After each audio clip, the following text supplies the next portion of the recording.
agenda item 10 and 11 before we have our presentation from the works group. So we've got agenda item 10, which is the report of the Finance and Audit Subcommittee, which is on page, the very important and powerful subcommittee, on page 95. And I'm reminded by the Secretary that in fact we've progressed most of those agenda items to the full council, that is the Local Government Funding Agency accession, that's already gone to council, and the appointment of independent member has similarly gone to council. So we're left with the Treasury update, internal audit update, etc., health and safety update from that Finance, Audit and Risk Subcommittee. So what's your level of comfort with taking this report as read? I'm happy to take it as read. Move. Move. Thank you, Councillor Bailey. Seconded by Councillor Dick. All those in favour of receiving the report will say aye. Aye. Those against will say no. Carried. We'll now move to agenda item 11, the annual plan progress report on page 97. Assuming Jess is Manton involved as well. Manton, thank you, Manton. Join us. So firstly, apologies for the delay in getting a financial update to council this year. Been a little bit behind in some of the process from a finance point of view. Our staff have been heavily engaged with the port consultation process. So in terms of financials for the P&L, it's quite early in the year, and at this stage there's nothing significant to report in terms of where we think that we will end up at the end of the year. We're not quite sure whether we will be ahead or behind, as a considerable part of the year is yet to come, although we have highlighted in the paper that there are a number of areas that we're keeping track of, and probably one of those areas of overspend is on the port consultation. Yet the budget for stage 1 or phase 1 of that project that was approved for HBRC is currently underspent, so there is the possibility of transferring some of that cost or offsetting it against the budget that was approved for HBRC. Happy to take questions if anyone has any questions in regards to any details of the paper or the financial statements themselves. Chair, just before we do, can I just make the observation that the budget allocation for the consultation on the port was based on what is a normal consultation under the Special Consultative Procedures of the Local Government Act, which is the preparation of a consultation document and typically the provision of that to the public by way of public libraries, availability through council offices and on the website.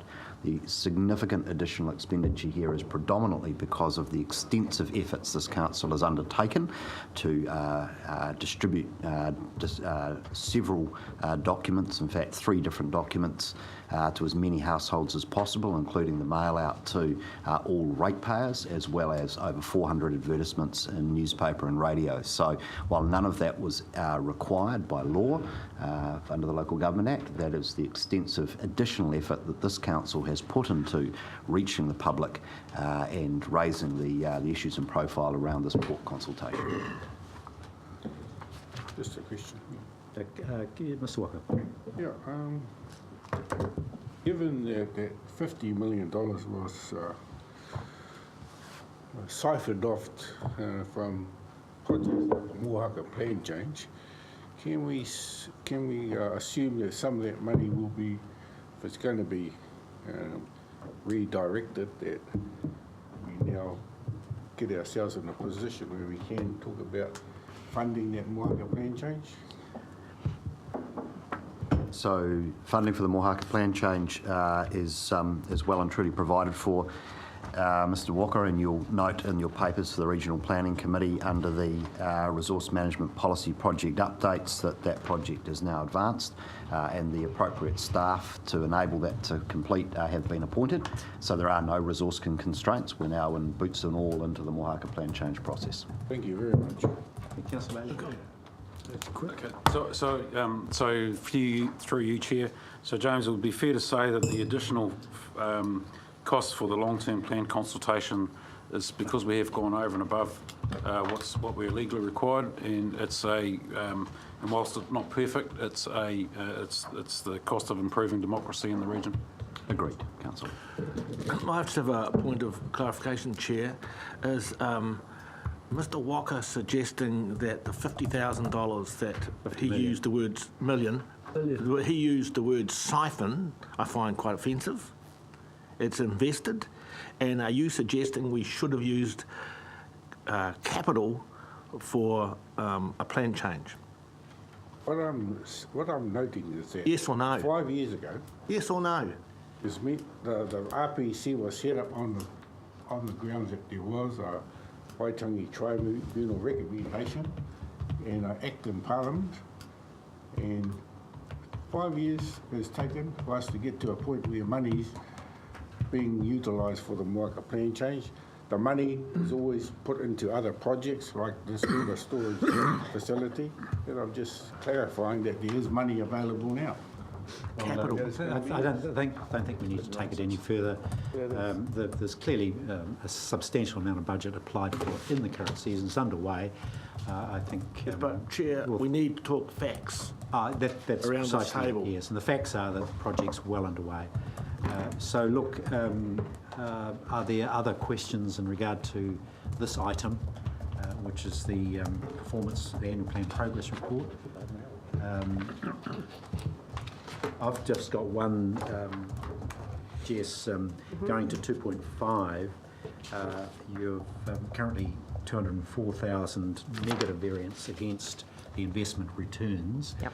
What's your projection or your thinking around a full year's forecast for a variance at the end of the year? We're hoping for a very strong performing market in the next 6 months to offset some of that shortfall. Some British investments might be called for. So it'll just be a wait and see. We'll be able to bring back to you in the next quarter update. We'll have a fairly good idea, I think, around how we're tracking for a full year. Chair, I have a question. on that Councillor too. Graham. So we're in a very volatile market, and I don't know how our $50 million worth of capital is, how that investment is structured, but I would personally like it to be in a conservative portfolio. Mm-hmm. So in this market that's very volatile. Yep, so we do have a good range of asset allocation, so that does protect us against some of that market volatility. Councillor Graham, we do have an investment policy and procedure that precludes councillors asserting their opinions on it. It's rather sacrosanct in that regard. I'm glad I've said what I've said. But it is conservative in character, and it was adopted in item number 7 of today's agenda.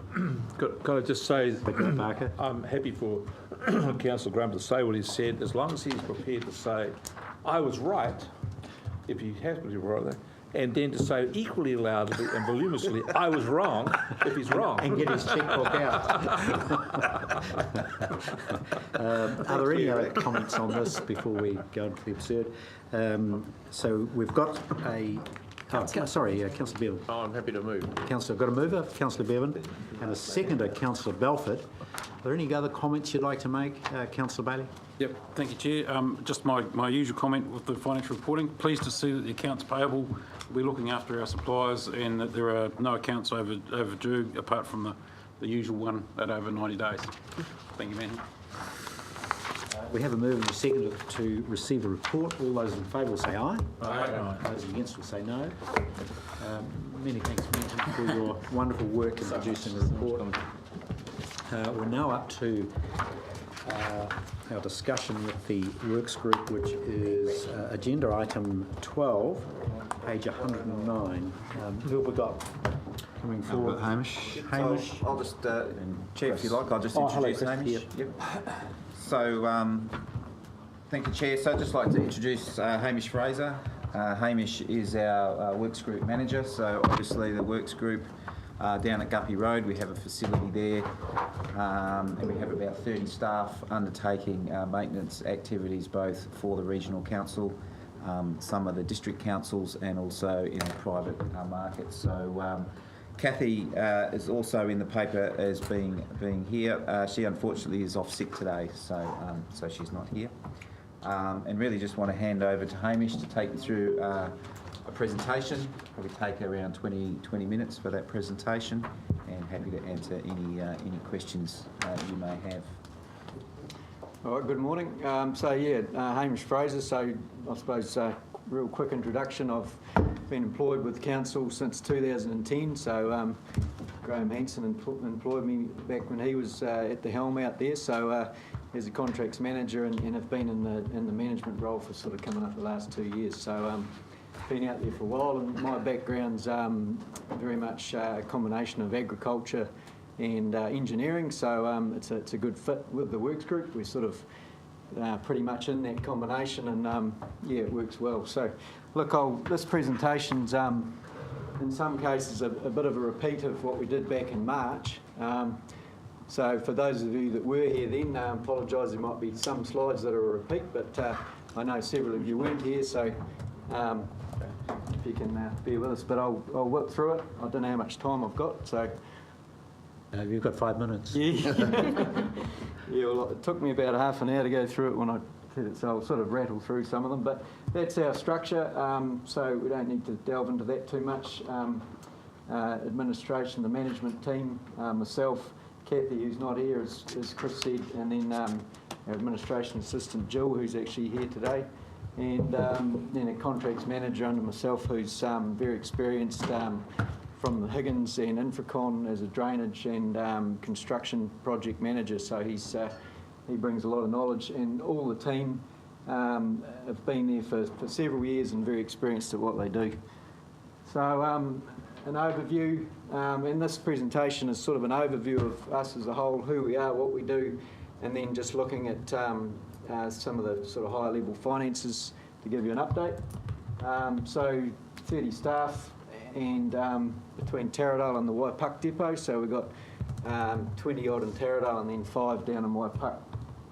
And so we are a business unit of HBRC with our own accounts and balance sheet, and an annual turnover of 5 to 5.5 million, and that's split between what we call committed works, which is our asset maintenance contract with the council, which is reviewed and repriced annually in June each year. And so that makes up 65% of the income. And then the 15%, what we call uncommitted works, which is that additional work that comes in that was, I guess, not allowed for in the contract and is unforeseen items. And then 20% made up by external work that we do predominantly for other councils and by tender or quoted works. So then retained earnings is returned to council. And in terms of accommodation and depot space, we lease that from the regional council at market rates. We own our own assets, so all our plant and equipment is owned. We have no lease agreements in place or any leased equipment, apart from we do dry hire the odd excavator, etc., when we need some extra equipment. And that's all purchased through a capital purchase program, and at a fixed notional interest rate of 10% from the regional council. So we're paying our way there. We have a 10-year capital replacement program, so that's reviewed annually. That's coming up shortly, where we basically evaluate where our capital replacement is over the next 10 years, and that develops our business plan for each year. We have an emphasis on specialist equipment, so weed boats and reach mowers are one of those items. Reach mowers, see the bottom left photo there, we've got 3 setups like that, and that allows us to do a lot of the drain and stock bank maintenance ourselves. Chair, can we ask questions as we go along? Go. I'm really interested in that the capital return on capitals on the fixed assets, 10%. Is that annualised? So do you revalue the assets every year and then give us 10% on our NTA? I think you're borrowing at a rate of 10%. We're borrowing is at that right? 10%. Which is probably we should... But is that every year you give us 10% on the... It'll be on the principal remaining. Yeah. Only on the remaining. From paying. So the retained earnings, is that does that just all come to us, Jess? So, yeah, pretty much. Yeah. Mine, yeah. Well, not much capital, we fund the capital as well. We have some retained earnings for minor specific targeted requirements for the following year, but basically it all comes back to council, yeah. So next question is, how do we invest in this business? So how's he little business invested in model this you- business? We're well invested and we're getting a great return. I think he's got $50 million. He wants to put away somewhere safe and secure. In a safe place. We're happy to grow. He's becoming a banker. Are you happy to grow? Oh, look, I guess it depends on where the council goes. I mean, certain areas we probably need to look at growing, I think, with what's coming up, but it's more about probably increasing our resource in terms of staffing levels, really. We're getting pretty tapped out, so it's, on that side, we probably need to look at it. So to add to that, and it's coming up, one of the really important roles that this team play is in incident response. So any notion of growing, we're potentially in competition with other similar sort of organisations in Hawke's Bay, so we have to consider anything like that very carefully. At the moment, it's at a good size where we have a capacity to really deal with any number of natural disasters or incidents, and that's an important thought process going forward. So, sorry, Chris, so through you, Chair, so what you're suggesting there to me is that we've got a social obligation in the works group in terms of emergency stuff, which we're big enough to fulfil across the region. So if there is all this additional work that we're looking at coming up through our reforestation scheme and all that sort of stuff, that should be farmed out to the private sector rather than through a council organisation. So through you, Chair, I think I was just commenting that to grow the businesses, I guess it was brought up. I'm just saying it's an important decision that has a lot of levers and impacts. And so there's no specific outcome except that it should be thought through carefully about why we want to be in certain sectors. Certainly at the moment we do enough work in different areas to keep the guys experienced in the types of work that they need to do, both for our maintenance and also some incident response. So there's a big question to expand outside of that. Yep, cool. Can I just caution a word of there's what's that group City Care? It's a Christchurch Council organisation, had enormous growth, and my understanding is that there's some issues with that. So it's not always dreamy upside here. You need to be very cautious on these things. Councillor, that's precisely why we are cautious, and at this point of the economic cycle it's easy to get bullish about the opportunities, but of course cycles go full circle, and then you end up with assets and staff and liabilities when the work dries up. So we just keep a healthy tension around the business, but the focus is on our capacity to service our own assets and achieve the community outcomes that the council has. Let's just tip on here. Thanks, Hamish. Okay. All right, so plants, charge-out rates for our plant and equipment are benchmarked annually by comparing with other local subcontractors. So every June of every year we send out to all our contractors asking for rates and capabilities, and we look at where the rates are sitting in the region, and we're always lower than those, I'm pleased to say, certainly for the internal work. So we are comparing ourselves always against others. So just moving through, so quality system, we run a TQS1 quality system, which is similar to ISO 9001, and it's a requirement of the Hastings District Council that we have that qual, so it works pretty well for us. And that's audited annually, twice annually, and then once externally annually. Accounts, etc., are audited 6 monthly by BDO Spices and also by the HBRC appointed auditors. And then we do quarterly financial reporting, which comes back to Jess and Manton and the team and is distributed. The environmental side of things is obviously a big part of what we're doing out there, and it's something we're very conscious of and are working very hard to make sure we're up with the play and we're leading in that field, because we are the regional council and we're certainly looked at as being leaders. So that's what we work to, the Environmental Code of Practice for River Control and Waterway Works. And a lot of our work is done under a permitted activity status, so that's basically following Rule 70 within the HBRC Resource Management Plan. So the rules within that we need to stick to strictly to be able to, work with that permitted activity status. So, and obviously that part of those rules is regular liaison with the key stakeholders. So, Fish and Game and DOC and iwi, just depending on what tasks we're doing, it depends on what liaison we need to have with them. Question, Chair? There you go, Councillor. Thank you. For Chris, you're aware that I had a question about this particular issue a couple of months back. Yep.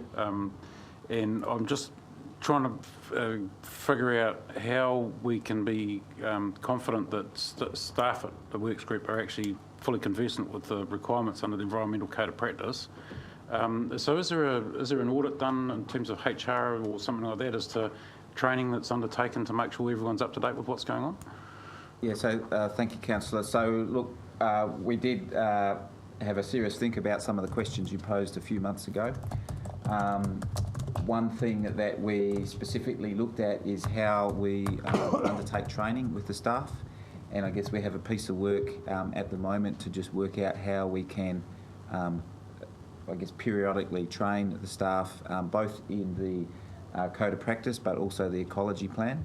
And so that's a piece of work that Hamish and I are working on in developing some content so that we can then demonstrate to anyone externally that we have some sound processes in place for that information exchange. Cool, that's fine. Are you just able to report next time the works group does a report back to us, so you can let us know how you are? Yep. Put that on the list, yeah. All right. Yeah, and that's all part of it too, the ecological management plan, which was introduced last year. So there's a plan for each of the rivers, as you know, and that for us, that's something we've really got to work with, and it has affected our work programs considerably. Like, we've got a huge amount of work to get through during those summer months, beach raking, willow regrowth spraying and that sort of thing. And look, it hasn't been easy, but we're working around the restrictions in terms of the nesting birds and things, and it's the last 2 years it's actually worked really well. The weather has been quite favourable for us, but obviously the summer months is when we need to get that work done because the river levels allow it, and it's safe to be on the river beaches. So,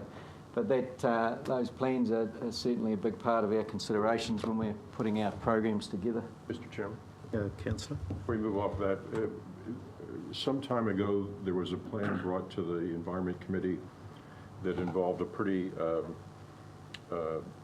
ambitious plan to treat the lower part of the Clyde, the two banks of the Clyde down to, and I thought, would that fall in your lap to execute that plan?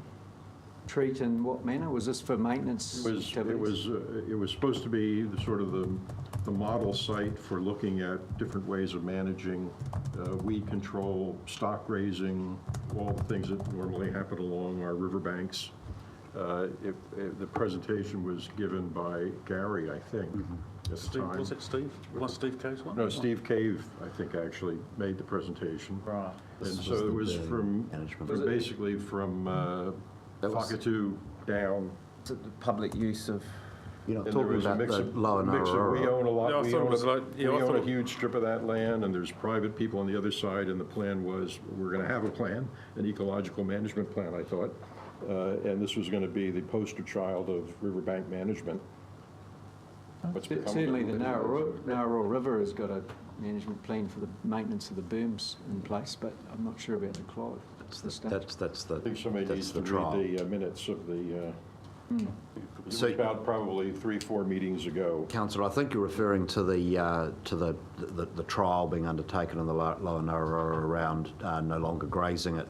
Yeah. And there were a range of components to that. Different ways of managing that. Yeah. Right. So I think that was reported on not so long ago. back in July, there was a discussion around the public use of rivers, which included different options for grazing berms and other options for how those, around the uses of the river areas with the various stakeholders. So That paper, I recall, had further work to do, though, and further that's right. reports. So we are progressing that. I think one of the decisions from that meeting was to provide a ranger for security around some of our rivers, and also an endorsement to continue with that public use of rivers work. it had significant financial implications for a different approach to management. That was something that we noted would come up in the context $1 million or something of the next long-term plan. So we're going to work towards the next long-term plan and provide some options for council around managing the river burns differently, noting that it will have a significant financial implication. So at some upcoming Environment and Services Committee, could I put that on the agenda for a little bit of updating? Yep. Okay. To be helpful, Chair. In that discussion is what's the level of involvement of the works group in that exercise. So that'll be interesting to see where you're coming from, Councillor. The annual cost was, the implementation cost was 2 million, annual maintenance cost of 500K, so it was obviously pretty lumpy. Significant item. Yeah. Yeah. Sorry. When was that? What are you looking at? 4th of July, This past July? yeah, when the fireworks went off. Health and safety. Right, so health and safety is obviously a huge part of the daily operation as well. The new Act coming in 2015, we've certainly had a lot of work to do to get up to speed with that Act, and we've got some really good systems in place now, and the site-wise accreditation is one of the requirements of all the councils locally, and we've achieved that in the last 2 years, gaining 100% accreditation, which is pretty outstanding, and quite proud of that. So hopefully we'll continue to achieve that, but we've got a really good team culture out there. All the staff are on board, and you know, the systems we've got in place, we've got their buy-in, and they definitely work with us on it, so that's half the battle. We do a significant reporting regime, so we have what we call a pink report, which the guys put in, process improvement, non-conformance, and for all incidents, they report everything, quality, environmental, not just accidents and incidents. So that graph there, don't get alarmed that things are ramping up in terms of reporting. It's a good thing. The staff are on board, they're all reporting near misses and that sort of thing, hence the things have lifted. In terms of stats for accidents, we're extremely low in the scheme of things. Lost time injuries, 17, 18, 14 days in total, which, you know, could simply be one person who had an accident. And none of our accidents have been serious harm since I've been there, probably 12, 15 years. We haven't had any notifiable accidents or incidents, so we've got a pretty good record given the nature of work that we're doing. So yeah. Chair, just as an aside though, if I was a director of this company, I wouldn't accept that. It's too high. Are you talking about the bottom figures? And I know now your reporting has jumped up, which all companies have in New Zealand since that Act came in, obviously. But you know, 25 days, that would be an alarm bell to a director of that company. So my question on that is, what else are you doing? I mean, it's a culture thing, but what else are you doing to make that figure go away, basically? That's what I'd want to see. Well, we're doing lots, but the thing is, they're not, you know, these injuries might be a strained back, for example. I mean, this sort of work these guys are doing is, there's going to be injuries, it's just how it is, you know. We do everything we can to avoid it, but No, it's not. Not So I think- 2018, it's not. Yeah, so through you, Chair, I think, Fenton, you brought up a good point, and that's something, you know, I'm very keen to look at. I think one important aspect is to actually understand where we sit in industry through some benchmarking type activity. When we just look at numbers, you know, any incident is unacceptable, but it's also understanding, you know, how are the peers operating. So I think we can perhaps, you know, look at that over the coming year and provide a bit more detail around our plan to minimise harm. Thank you. qualifications, we won't go into that too much. Basically, we've got various qualifications, and there's some significant training and assessments required to maintain those qualifications. So we'll skip through that one. Training obviously is a huge part of it, and tree falling, etc. It's not just about the qualification, it's about the ongoing competency assessment and making sure those staff are competent to be doing the work. So it's an ongoing process. We have regular meetings in regards to all our tasks, pre-start meetings on the seasonal operations specific to what we're doing at the time. So there's a lot goes into the training side of things. Right, so financial overview. This is a high level sort of a thing that we've put together. So basically we didn't want to get into too much nitty gritty for this presentation, but this just shows, as I commented earlier, the committed works, uncommitted, and the project. So this is for 17-18 year, so to the end of June this year. And so a revenue of 5.3 million in total, and we budgeted on 4.2. So you'll see that we have exceeded budget quite considerably in some areas, and if we look at committed works, generally we tend to be pretty close to budget because that's the contracted works, which we know the amount.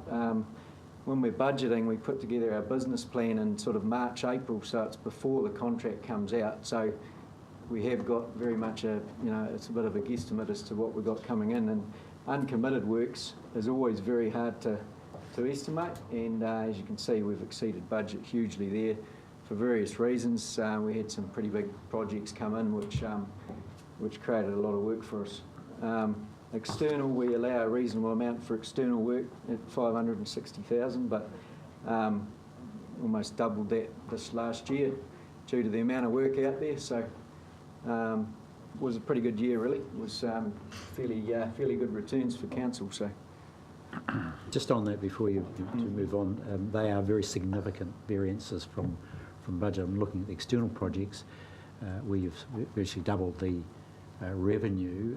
Was there any impact on equipment or manpower for those projects? For that? yeah, so we've employed some casual employees and also some and hired in extra equipment such as dry hide excavators, etc. So we have sort of increased our resources to match the requirements of the market. So there's a lot of work out there at the moment, and a lot of contractors are struggling to get through the work themselves. And I think that was my next question. Essentially, was we talked about earlier about the expansion and growth.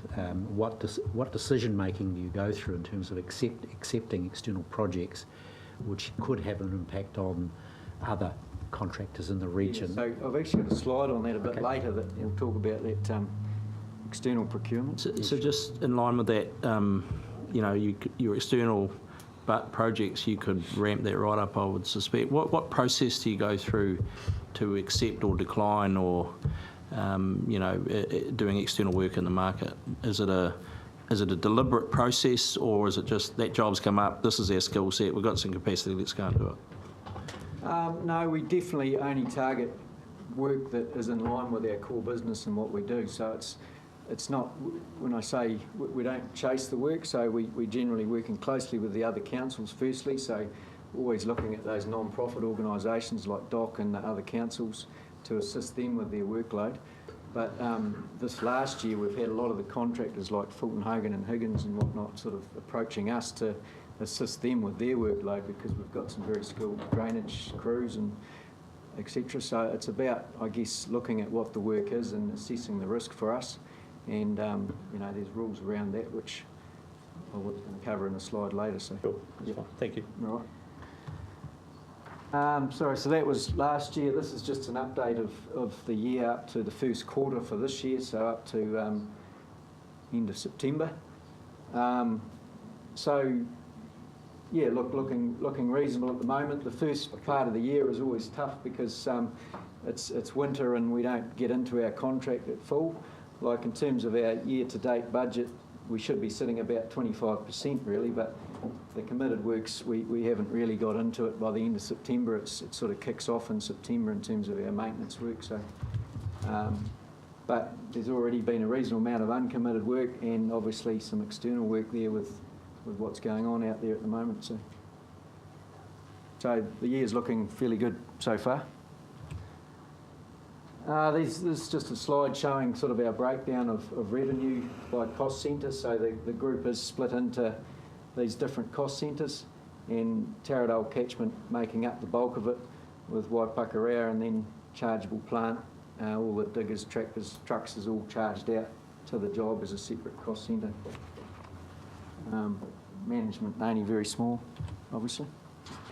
And works group costs by category, so that's just the breakdown of the costs that we accrue in 17-18 year.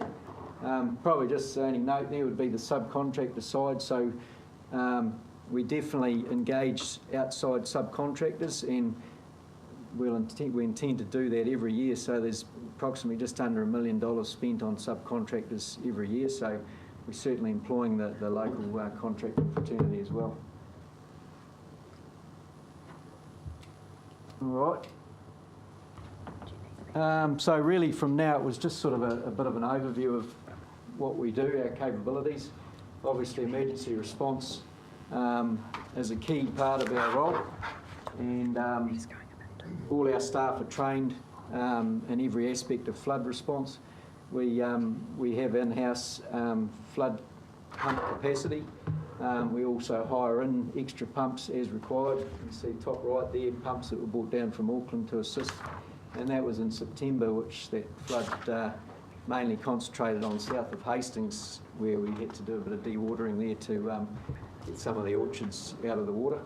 But those are just some shots of that typical flood response type setup. All sorts of issues. Bottom right there shows a whole lot of shelter belt trimmings that have built up and blocked the drain, so those sorts of things are an ongoing issue that we've got to deal with. Oil spill response, so we have several trained staff in oil spill response, and we operate the operational side of that, so I'm an operations manager for oil spill response.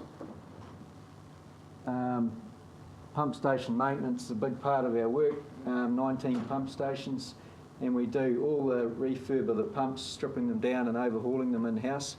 So we have fitters that are capable of doing that, and then regular pump rounds on a weekly basis just to make sure our pump stations are all operating as they should and in top condition.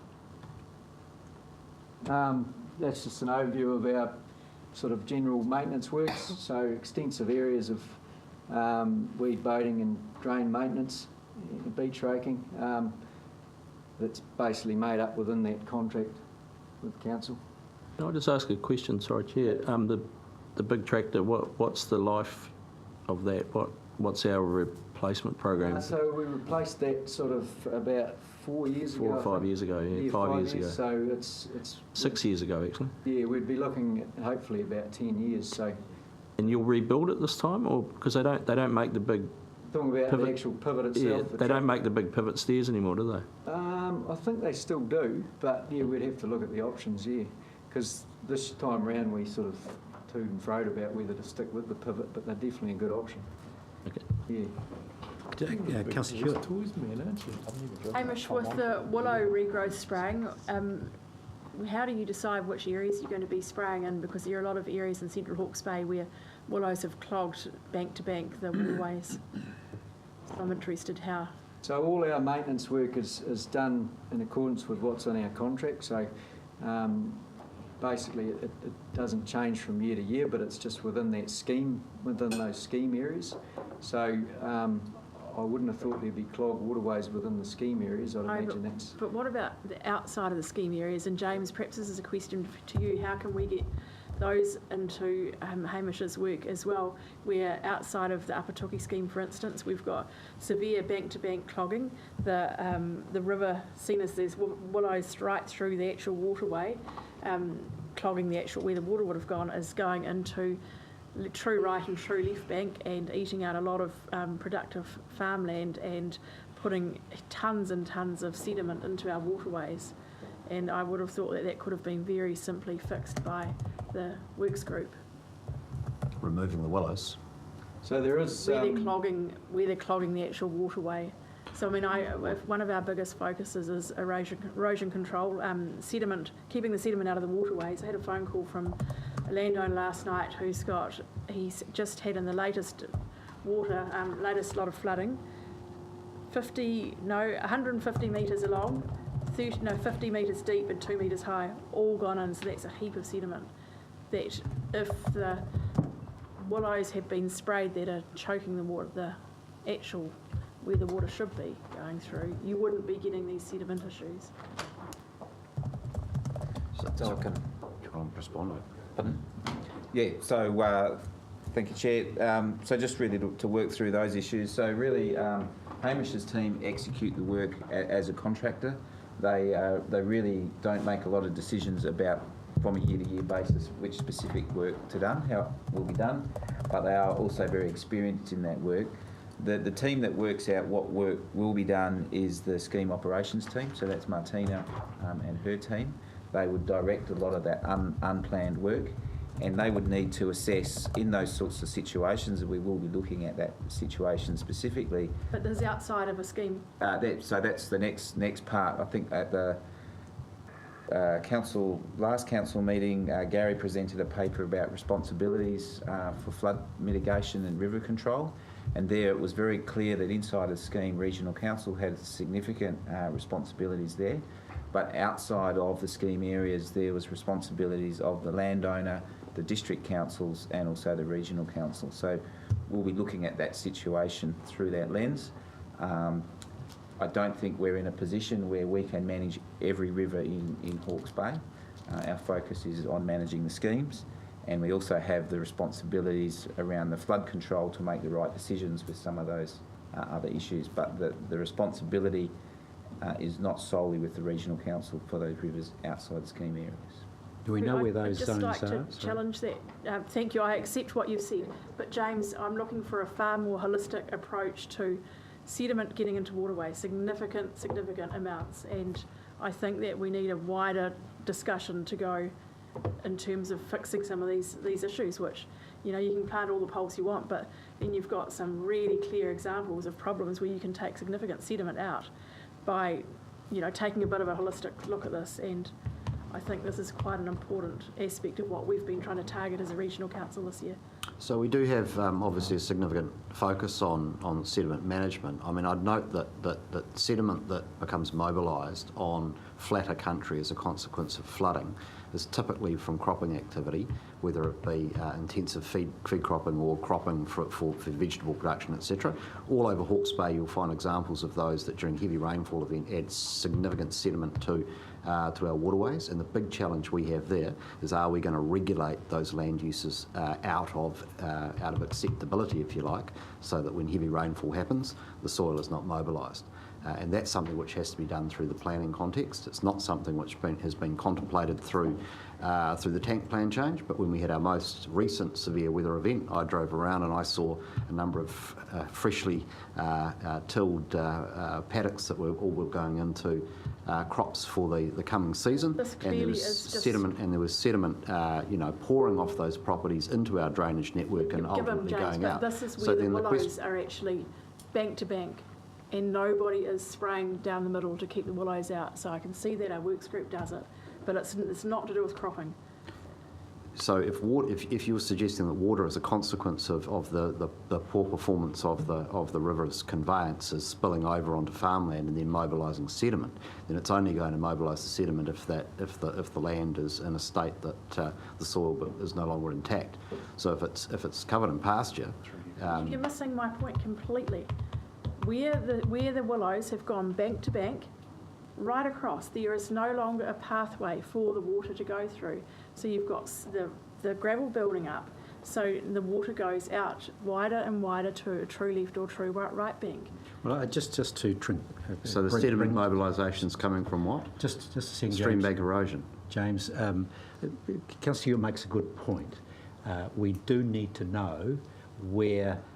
I appreciate that there are rivers not in the scheme areas, and outside of that, we need to know where they are and what their status is. So I think that's really the question as to what is our course of action to manage the sort of risks that Councillor Hewitt is raising. Can we have a report back on that at our next Environment Committee meeting of some description, just to follow on from Councillor Belford's observations about river berm management? Can we include that as a part of that report back?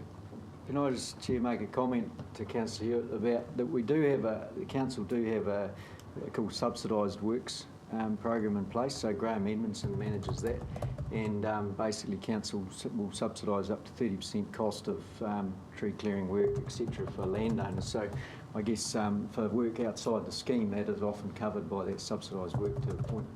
Well, if Councillor Hewitt wants to take that particular issue and have a discussion with it, I think that'd be a good course of action to resolve that. But we do need an overarching response to every waterway issue where its sedimentation is at risk. Yeah. So just to clarify that, Chair, that seems like a significant request, all waterways in Hawke's Bay. Well, maybe we can work on the definition or the scope of that sure. request later. It goes back to the point that Chris made before, that in the previous item that Gary Clode brought around the legal liability, it was clear that the council does not and cannot take responsibility for the conveyance of water in every waterway. No, we're not saying that. Yep. We're just saying what do we not know about this and potential Just an responses unknown or a known unknown? Currently it's an unknown and we need to know. So let's move on. We do have a response and Councillor Hewitt may take it up specifically on that item. That's right. Then, Chair, just to remind people, in these instances, it's really a matter of contacting the regional council and the operations group, and they'll work through. I don't think it is only an issue of the people contacting us. We need to be proactive as well. But let's move on. Yep. In addition to yes. Through you, Chair, can I also ask Chris when he does that report that I get it, that we can have a sense of how much cooperation there is between the territorial authorities and landowners and the regional council, because legally there's three of us responsible for those waterways, and I'd like to have an idea of how much work's actually been done around there, an understanding of how it's managed at the moment. Sure. Let's roll. Okay, so river control works, obviously a big part of it, and as you say, clearing of willow trees. The edge protection works is a key part of our role, and we do it all in-house, and bottom right photo shows the Hamawana protection there on the right bank of the Tukituk with using the Acmon concrete blocks that we manufacture there at the Works Group. So those sorts of specialist activities play a big part in our day-to-day operation. Obviously planting's a large part of it. Every year we plant sort of 15,000 natives and exotics in selected places on the river berms. Tree clearing, we've just been discussing it, so that is something we do a lot of in some areas, and Wairoa's an area that over the past 5 years has had an extensive amount of willow clearing work.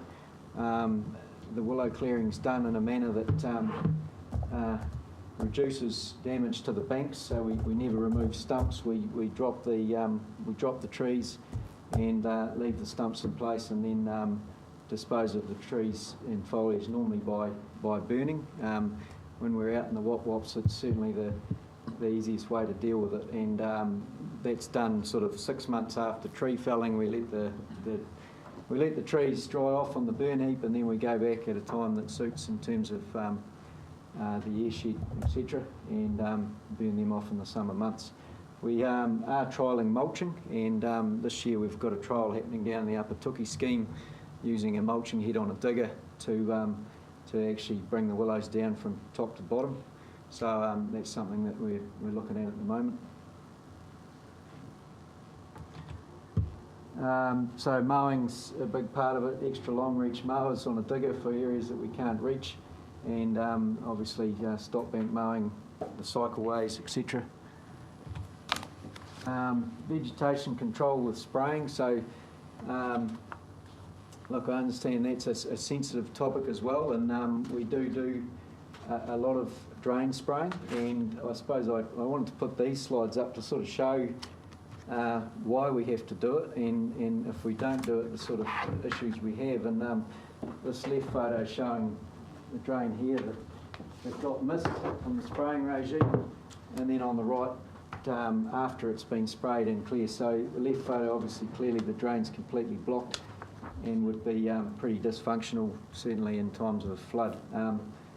And then that top right photo is showing what we call cow cress or water celery, which is a real problem for us out in Puketap area, etc. And the chemicals we've got to do that, we've just had approved through EPA, which is a chemical metsulfurin, and there's some rules around using that, but it's very effective at knocking those broadleaf weeds and leaving the banks well established with grass, etc. So we're not having slumping issues and still retaining the biodiversity of the drain on the edges. So we're working hard on trying to make sure we're doing the best practice. Question. Yep. It's well known that weeds grow in drains like that where they have lack of oxygen, they have nutriments, and they have water temperature rises because they're directly exposed to the sun. What are we doing to plant along the sides of these things so that the drains are shaded and therefore obviate the need for chemical spraying? So I guess that's a question for me rather than for Hamish. So, Hamish does the work that he's contracted to do. Look, I think I'd probably need to get back to you on that specific plan. Please do. It's the trial stuff that our science team's been doing around a whole Trialling for a long time. range of shading options. And, I've been trying to just make the point. Well, I'm waiting for someone to operationalise it. Well, we are doing an awful lot of riparian planting to provide shade, Councillor. But yes, in terms of alternative species and how we can accelerate that effort, that is part of the ongoing research. I could put, if I wish to, a counter-argument that we're doing things to stop the shading. I know someone around this table who want to plant trees to shade a thing, they're told to move them back. In some circumstances, that's correct.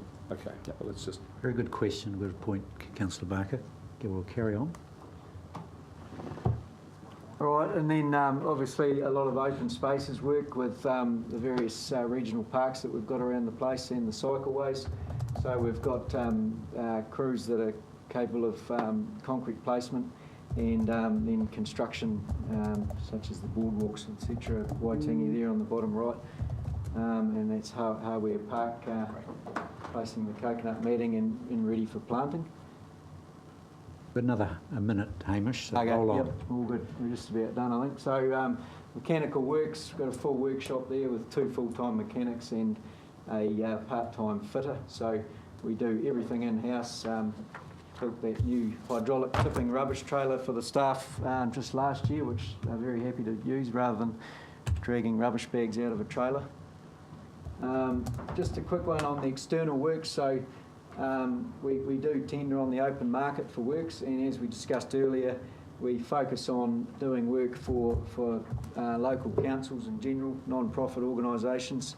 But with the way the market is, there's been a lot of work going on out there, and have been assisting other contractors.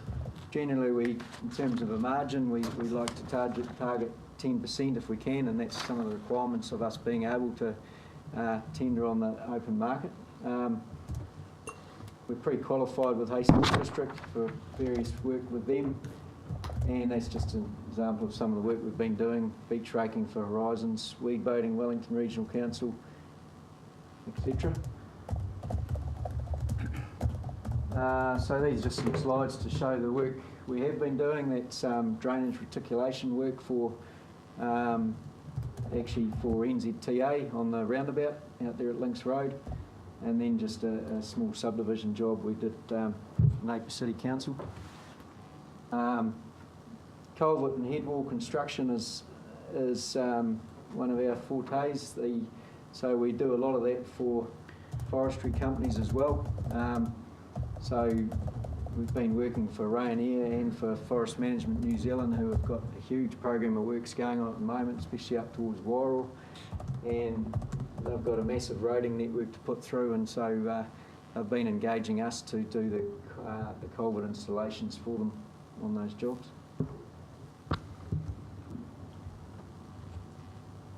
Rock protections, just we do a lot of that sort of work, that protection of bridge abutments, etc. And then just general civil works. So did some pathway work out there at Tomato Park, which the Tomato Park Trust was very happy with. That's part of our caretaker role for them. We did that as an extra job. And then various other works that we do for NZTA and HDC, etc. So the work that we do is about keeping our guys that are skilled in that work busy. Like Regional Council can't offer enough work for us to keep the likes of a drain layer qualified and experienced at what he's doing. So it certainly helps in that respect to keep a good skilled team all the time for when required. So I think that's Councillor me. Dick. Yeah, thanks, Chairman. Hamish, a while back we did that rail field trip to Wairoa. Did you get any work out of Kiwi Rail for the re-establishment, or? Very small amount, but it was sort of a bit too hard to deal with them, it seemed. So Was it? yeah, they ended up, as I understand, engaging their contractor for the bulk of the work. Yeah. Yeah, so Is there any prospect into the future when the line's re-established? yeah, look, I think so. I'm still confident that we can assist with what's required in terms of vegetation control. So yeah, whether it happens or not's another story, I suppose. I'll move if you like. Councillor Bailey, do you have a very brief question? Yeah, no, brief comment, just to say a big thanks, Hamish. I've been involved with the 2 Teraminor iwi project, and we've really appreciated the input that Works Group has had into the success of the project. You want a second? Yeah, I'll second it. I was going to second. Oh, okay, got 2 seconders there.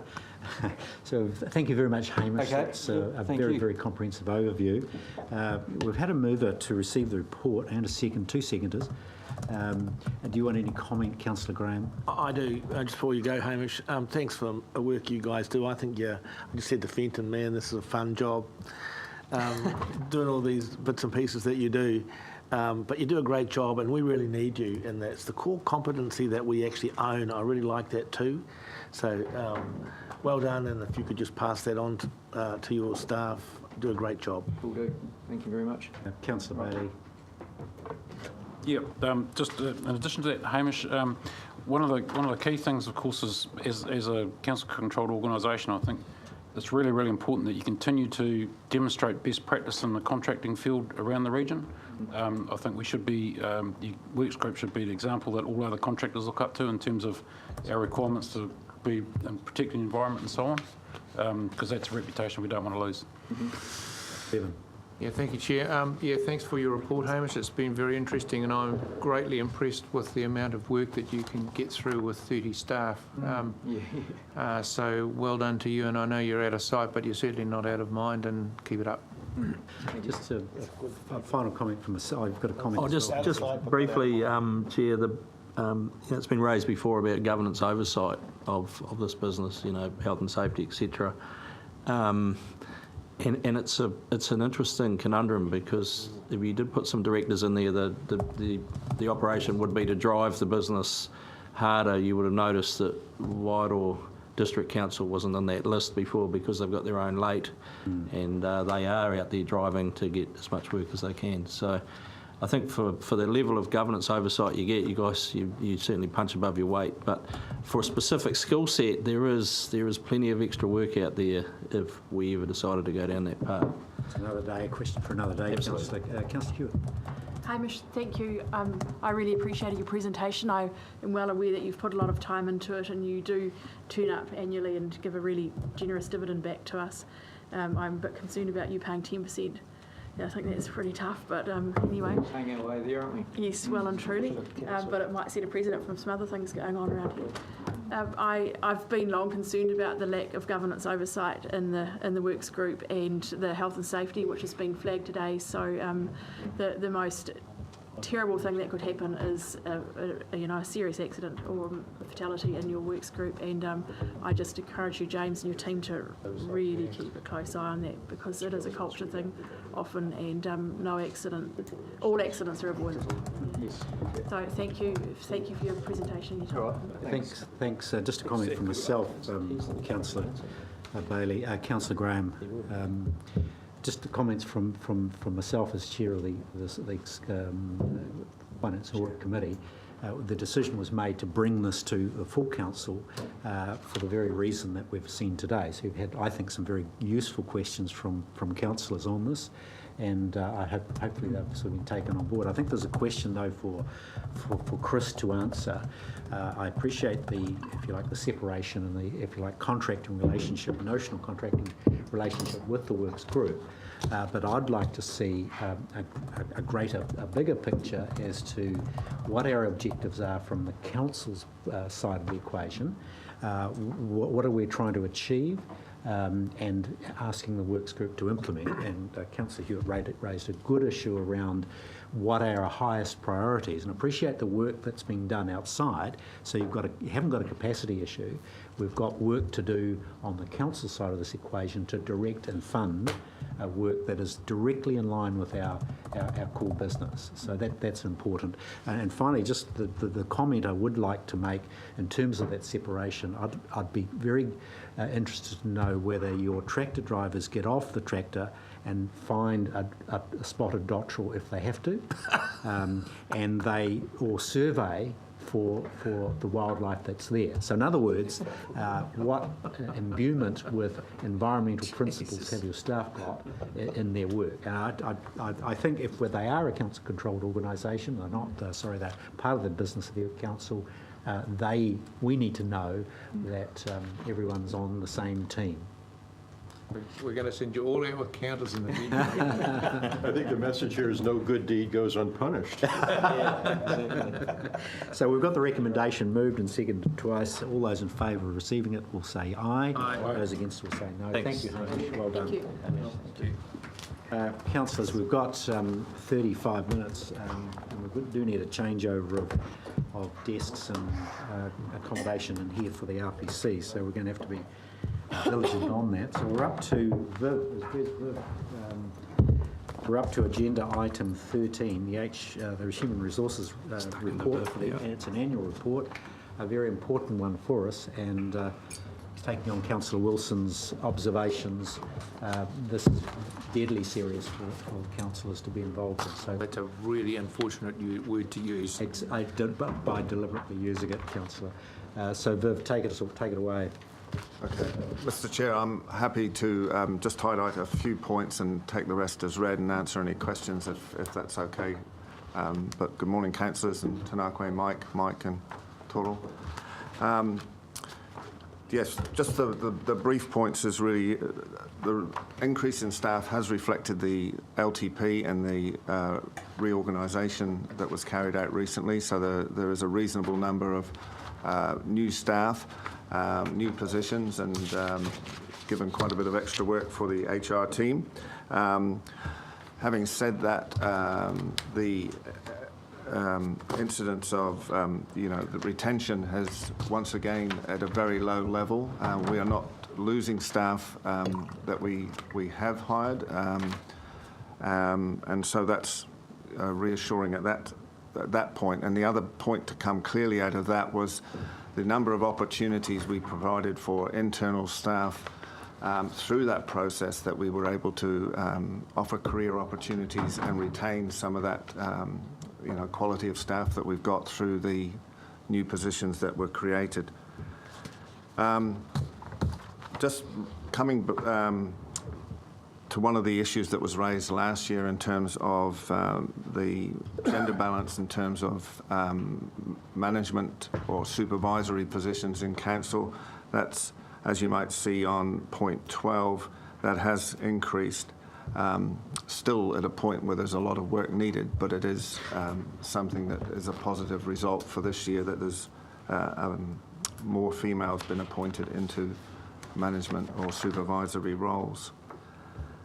In terms of the health and safety, there is certainly coming out of the report that went to the Finance and Risk Committee a number of recommendations that need to be worked through over the year, and a number of those will be reporting back to council with lead indicators rather than just the lag indicators that we've tended to use in the past, and we're certainly looking at what are the most appropriate ones to use in there. Just one of the points coming from Hamish's report from the works group, just point 15 in terms of a measure that could be applied is the ACC data and the rehabilitation level that we achieve with the works group staff, which is at 0.9 compared to 23.02 for the industry group that they are matched in. So it gives, I guess, a level of comparison where our works groups sit with the rate of accidents compared to the group that they are compared in. There's just some comments there about site-wise, and I think that's been a tremendous joint council venture that's been very successful. And one of the side effects with that is with small contractors, there has been a heightened awareness for them of the importance of health and safety, and so I think that's sort of social responsibility that councils have with contractors has taken a good first step in terms of what site-wise is achieved. Yeah, I don't think there's too much more I need to highlight, so I'm happy, Mr. Chair, to answer any questions. Thanks for councillors. I'm sure you've got some questions on this report. Councillor Belford. No, I'm sorry, it's a comment. Comment. Away you go. Comment away. But turn it into a question at the end. No, I'm just looking at page 117, the workload item. No one seems to have said they have too much work to do. Should we be concerned about that? Oh, you did turn it into a question. Seriously. Well, the people in the organisation who've got too much work to do haven't left. They are still here with too much work. Good That's most of them.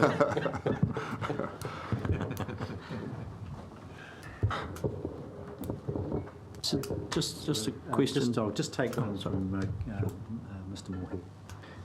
So with the focus to get more ladies in the organisation, is there any emphasis to get more Māori staff?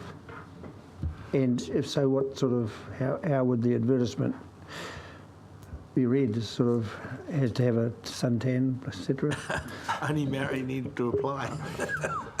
I guess the main initiative has been the creation of the unit under the depot heading, and we would be looking to that unit to also advise across council in terms of how we can increase Māori applicants in the vast range of occupations that we do have. So certainly managers in particular areas, and for example, our current thinking about recruiting into our Wairoa office. I know the management team there are looking for Māori applicants in particular.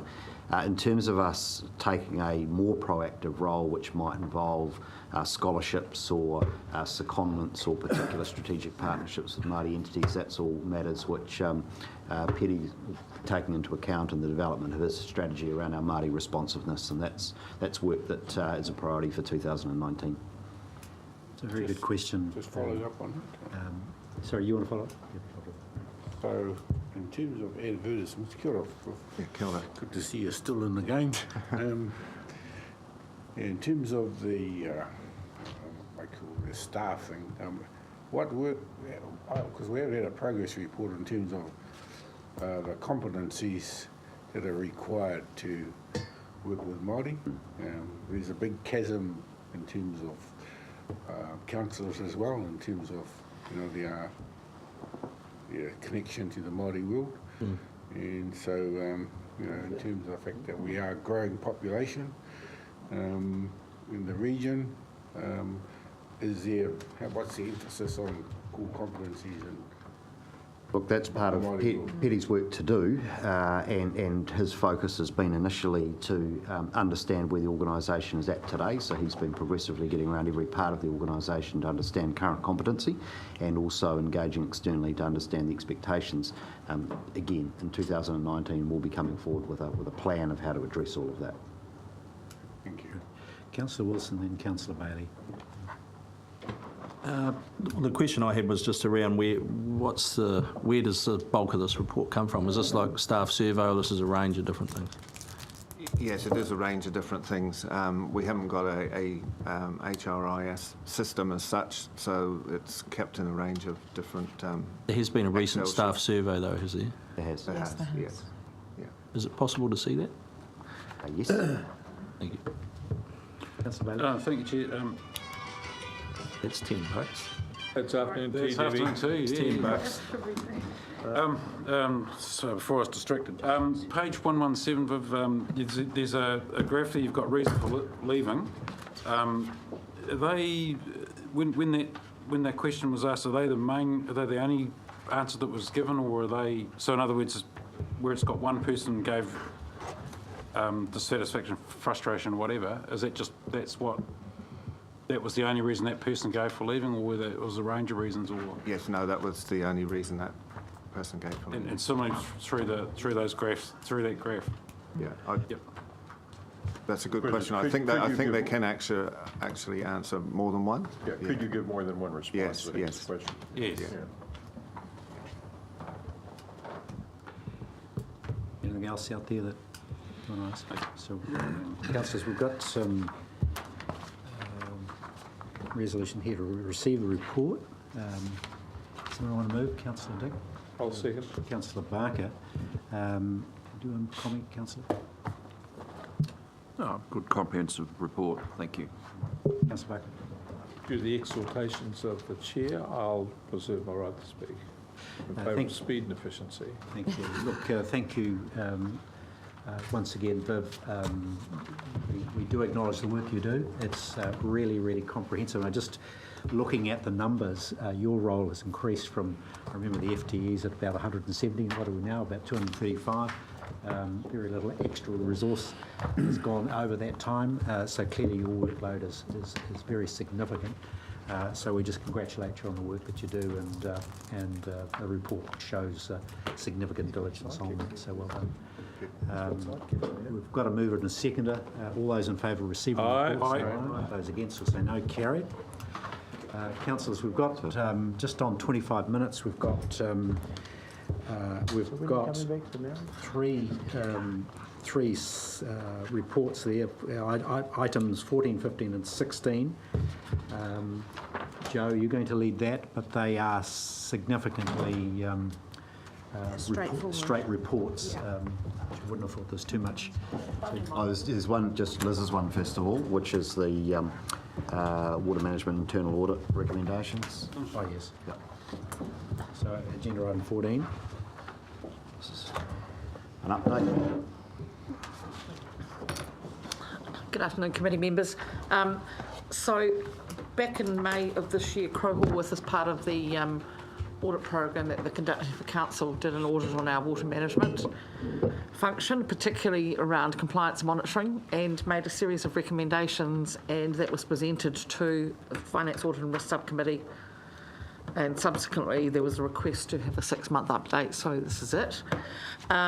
What I've done, there were 12 recommendations made, and I have just put them in a table and categorised them as to where I have assessed them to be at in terms of progress. And really, I just really want to focus on two of them, the two that were classed as high risk. The first of those is uncertainty over national environment standards for drinking water responsibilities. And certainly I think that the work of the Joint Drinking Water Group and the work of the Joint Governance Committee above that have both helped clarify those roles and responsibilities through the preparation and adoption of a protocol. And the second one that was classed as high risk was the adoption of the risk monitoring program. Now that's a monitoring program that is an internal prioritisation exercise that compliance staff do, and the recommendation is it's signed off by the executive leadership team, ensuring it's consistent with the council's compliance strategy. So that is also underway as part of the process for the coming year. I just want to highlight a couple of activities that are occurring in that area. The first of those is around bore security, and there's been a lot of work done by one or two of the compliance staff in that area, and I've asked them to present their work to you at a future Environmental and Services Committee meeting. And also, as similar to that, there's a significant amount of work being done now over sewage discharges over the unconfined aquifer, so very much again around risk to water quality and particularly to drinking water, and a strong focus on those. Mr. Chairman, that's really all I wanted to highlight at this stage. I'm happy to take questions. Councillor, is there any issue amongst that? Councillor Bailey? Thank you, Chair. I'm curious to know, I'm not entirely sure this for you, James, or for Liz.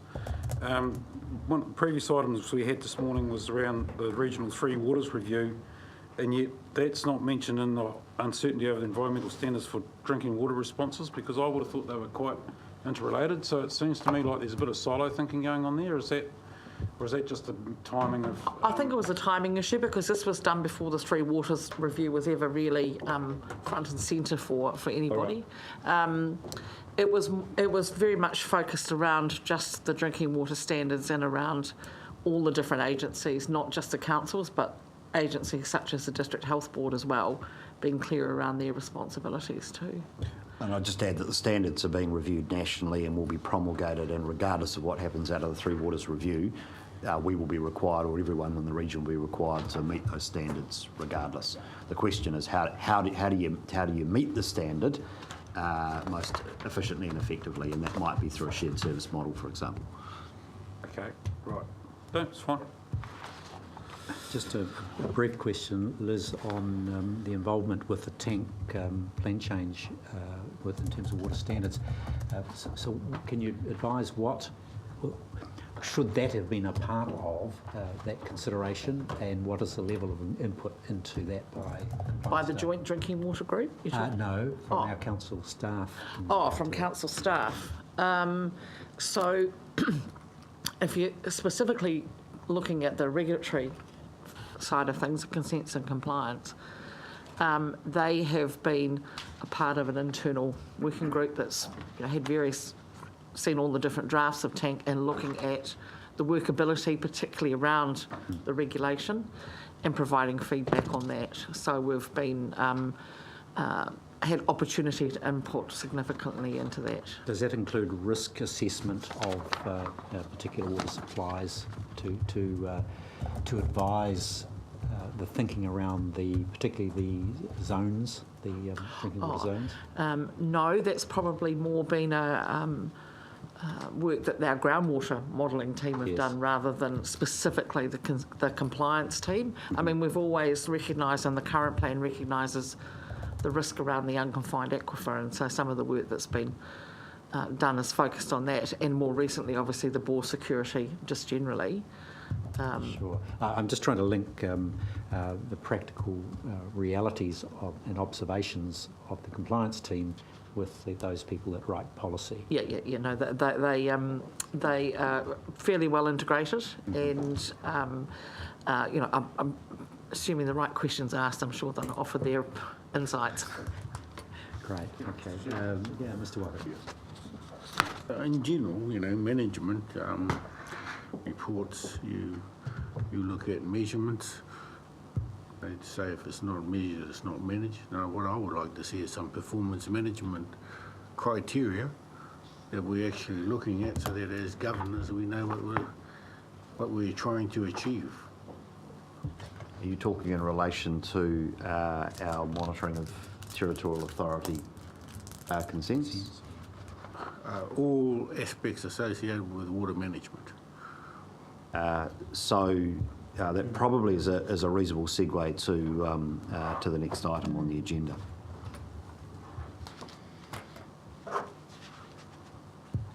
So we can pick that up.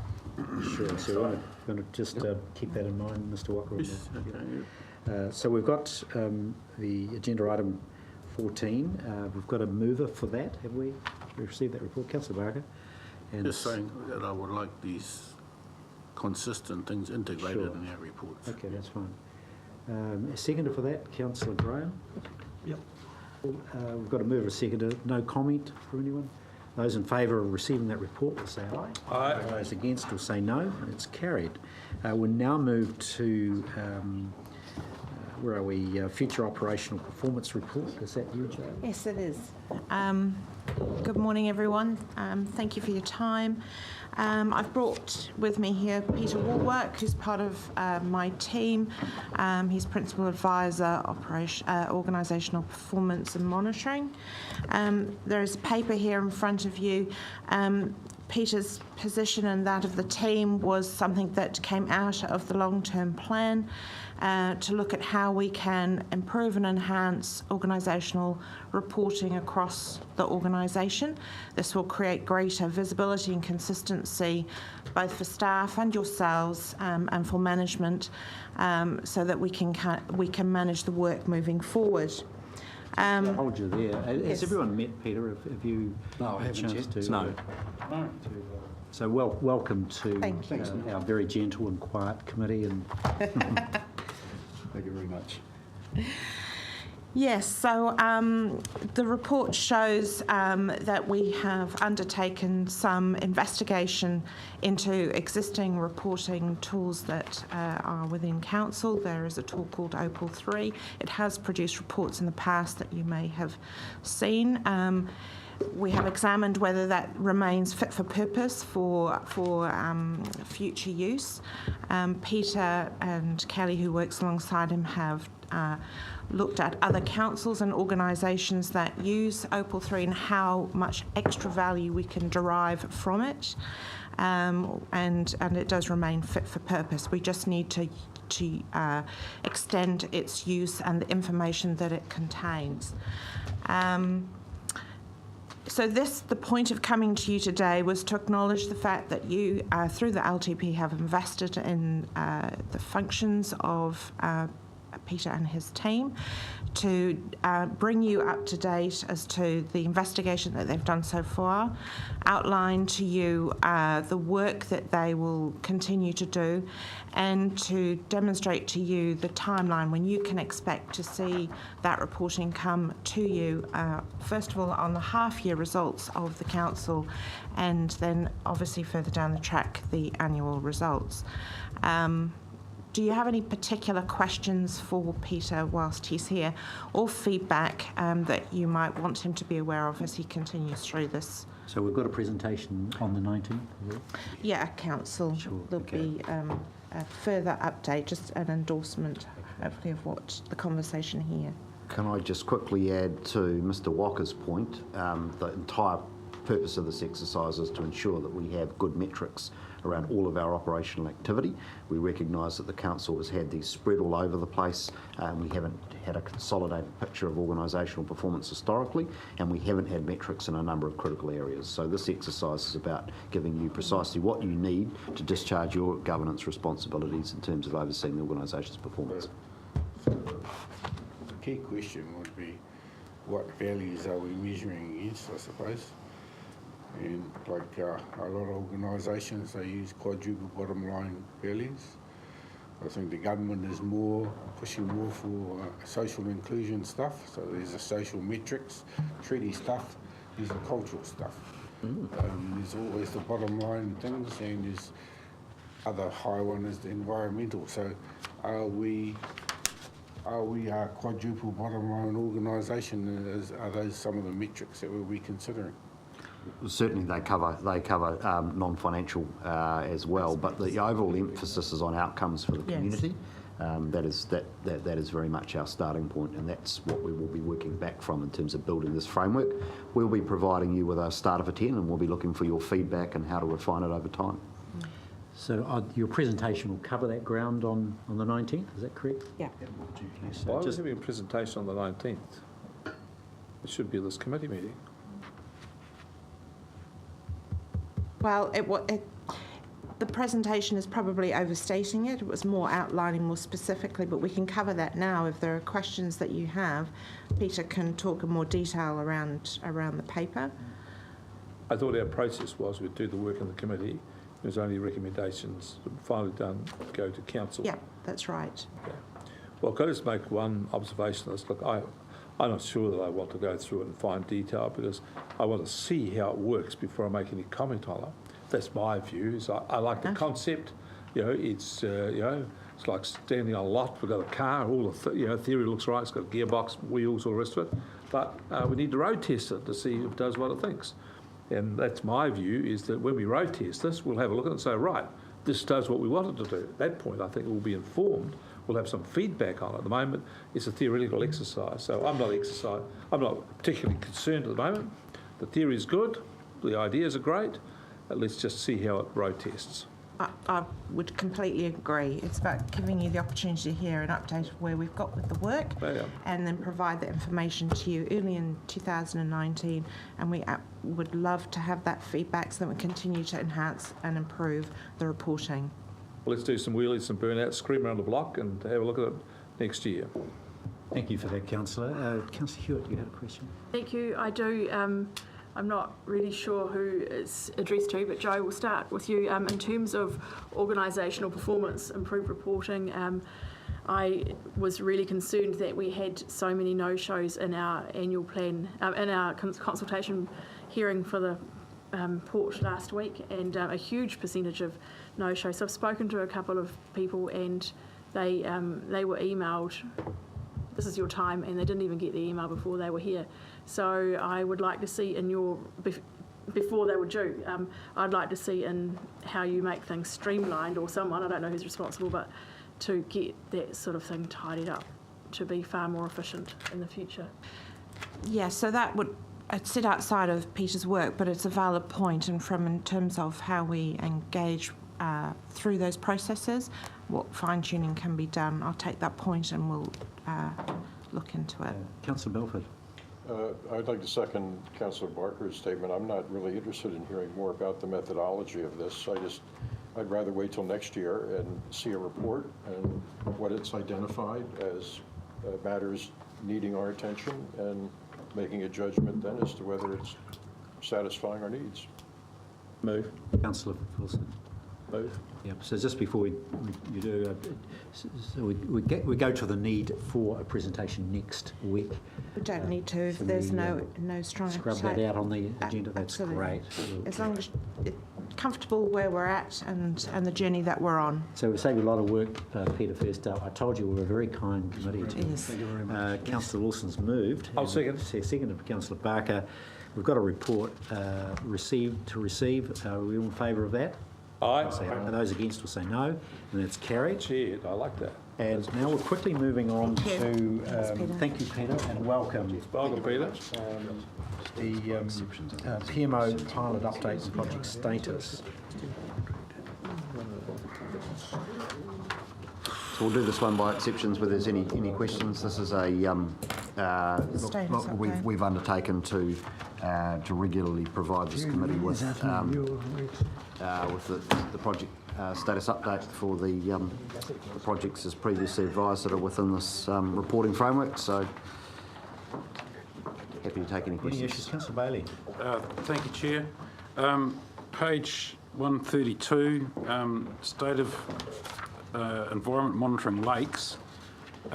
Is that specifically just around Whakapiro, or is that around all the lakes in the region, or is that? That's all lakes within the monitoring program. I couldn't give you a definitive list off the top of my head, but it's certainly not just Whakapiro. It is the and not there'll be a cut off in terms of the size of lake that we are monitoring, but all of the significant ones in the region are within a monitoring program. Because the confusion for me, sorry, Chair, through you again, because confusion for me there is the only commentary we have is around Whakapiro and Tūtera. Yep.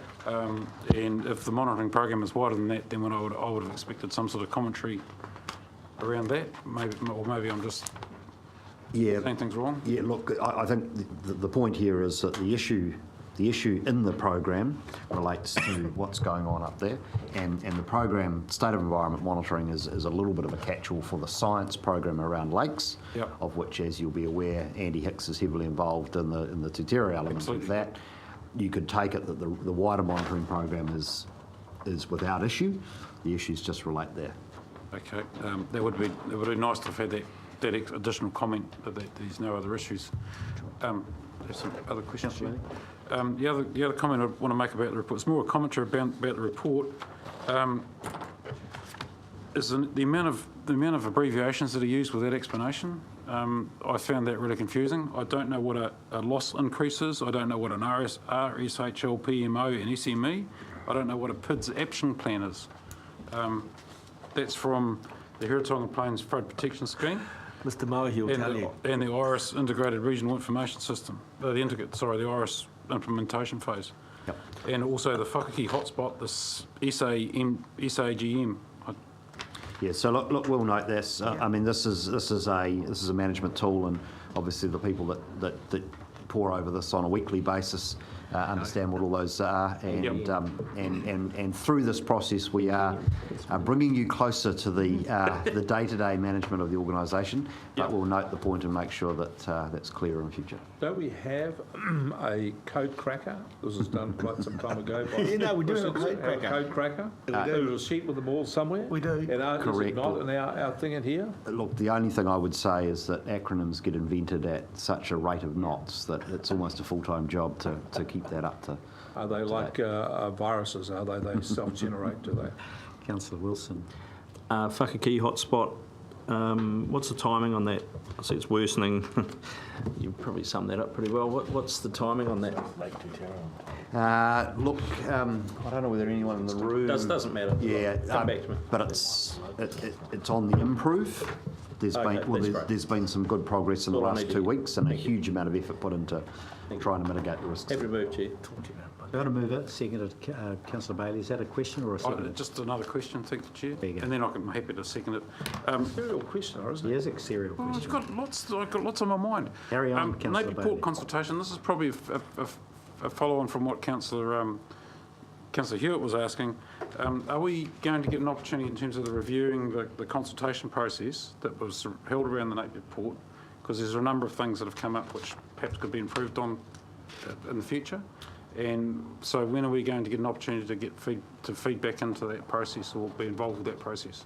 So in the new year would be the intention to do a debrief on the project. We are currently, in fact, I'm working right now on a paper for you next week on the process that was gone through, which goes into great detail what we did and why.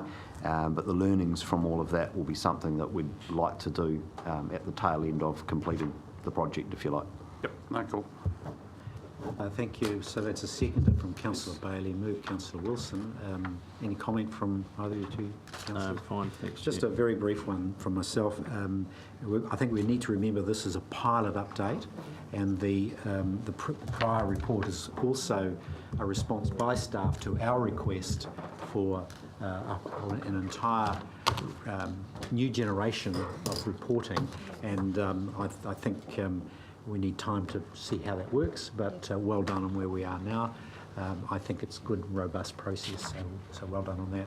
We've got to move in a second. Are any other comments? And being none, I'll put the motion receive report. All those will say aye. Aye. All those against will say no. Carried. We don't have any discussion items, not on the agenda. You didn't ask us if we... Well, I did, but insisted you didn't have any. Mr. Chairman. Councillor, Wrapped up with possible conflict of interest.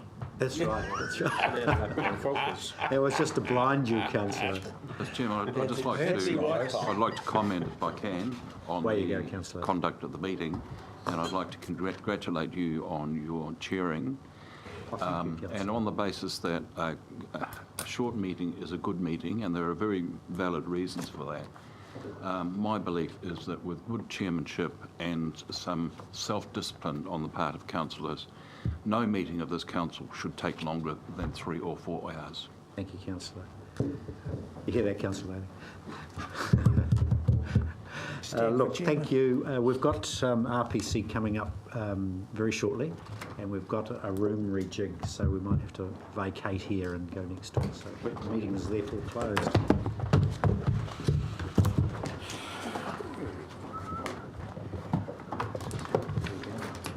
I guess we should take our stuff.